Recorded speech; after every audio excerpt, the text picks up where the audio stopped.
Lil Durk was given the keys to Chicago by the mayor and hosted a prayer event in the city. Then less than a week later, the feds arrested him for hiring shooters to kill Quando Rondo. Durk was about to fly to Italy and try to escape the situation, but then he got busted by the feds and now could be facing a death penalty or a RICO. And today we're breaking down why Lil Durk could get locked up for life. On October 24th, news broke that 3 OTF affiliates and 2 other dudes had been arrested for killing Quando Rondo's cousin Lil Pop back in 2022. Cuz, Didi, Flocka, Brown Eyes, and Boogie were all hit with charges for murder for hire, committing fraud for hire resulting in death, and carrying and discharging firearms and a machine gun.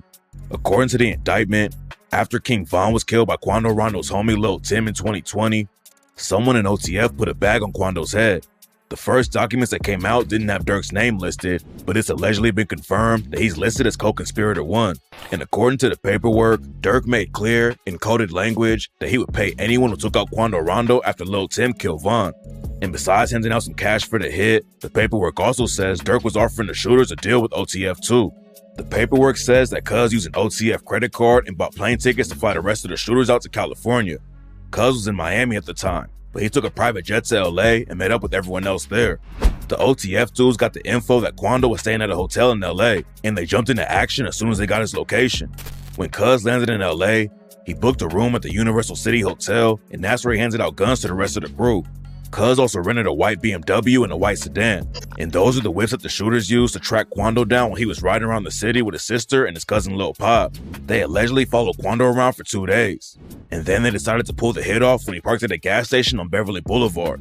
Boogie drove his whip into an alley behind the gas station and parked, and that's when Flocka, Brown Eyes, and another shooter that wasn't named in the documents got out and walked up on Quando's whip and started letting off shots.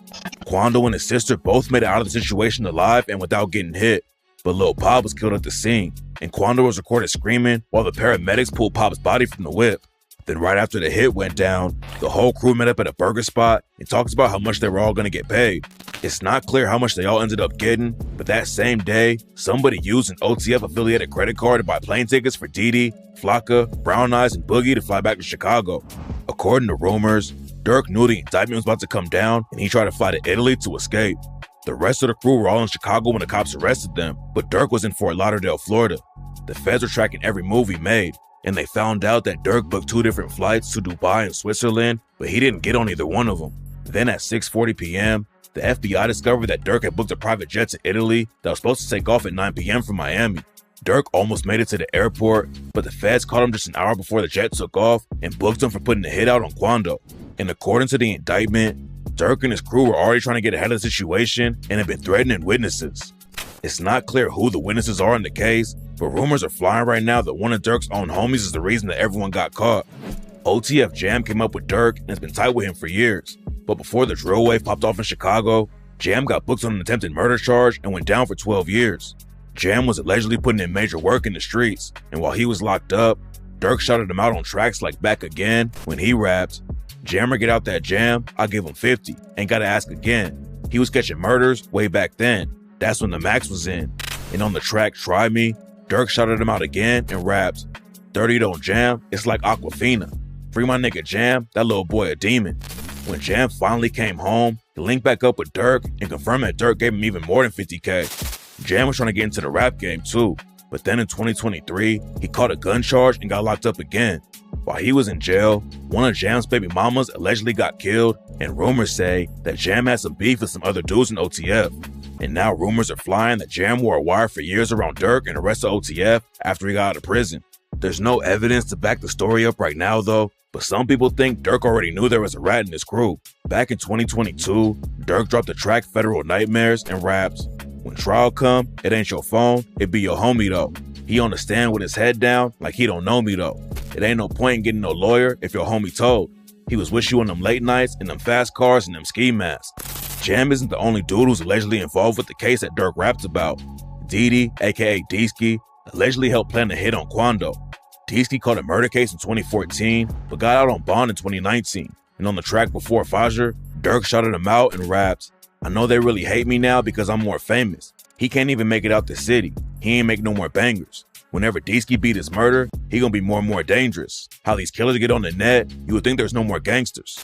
Durk getting locked up with all the shooters was already wild. But rumors are also flying that Brick Baby might be caught up in the situation too. Brick Baby and Durk have been locked in together for years. They linked up in the studio, and people thought Brick had a deal with OTF. But it looks like Durk and him might have had street ties that went deeper than rap. Before Quando Rondo went to LA, he had linked up with an OG from the Rollin' 60s Crips named Big U. Quando reps the Rollin' 60s in Savannah, but that doesn't mean he's cool with all the 60s on the West Coast.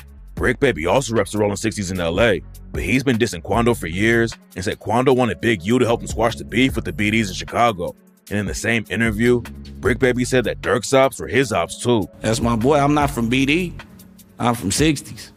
But you lose you my boy, like my ops, your ops at this point. People started connecting Brick Baby to the Lil Pop hit, so Brick Baby hopped online and squashed the rumors. Stop playing with my name, point blank period, nigga. On 6-0 Crip, nigga. Niggas die every day, nigga. That shit don't got nothing to do with me, nigga. On 6-0, you internet ass niggas steady putting stories together. You niggas on the street, no, I don't got nothing to do with it, bitch ass niggas. But then he made people even more suspicious when he dropped the track Brick Lotto with OTF C3. Brick Baby didn't diss Quando on the track, but C3 raps, "Tell Smirk I need a perk. I'm finna ride like them killers do. I heard they claiming 60, have them real hoods get at you." Then Brick Baby dry snitched on Durk like crazy during another No Jumper interview. After Von died, people were dissing Durk for not sliding for Von. But after Lil Pop got killed, Brick Baby said that people couldn't say Durk didn't slide for Von anymore. Slide for Von, right? Nobody. Yeah. They say you can't say that no more. Why? Oh, yeah, because of FBG Cash? Or who? Nah, because Lil Pop. Brick Baby was live on No Jumper when the news broke about Durk and the OTF crew getting booked. And Brick Baby looked terrified when he realized it was the feds and not the state police who were involved with the situation.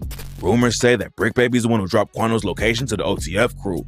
Brick Baby has real street ties all over LA, so there's a good chance he'd be able to find out where Quando was. Plus, Quando allegedly checked in with Big U before he came to the city, so the 60s would have already known that Quando was coming to LA. There's no evidence that Brick Baby's actually involved with the case, but if he is the one who dropped Quando's location and helped the shooters out, the feds will definitely find out and book him on an accessory charge or more. What makes the whole situation even crazier is that Durk is more famous right now than he's ever been.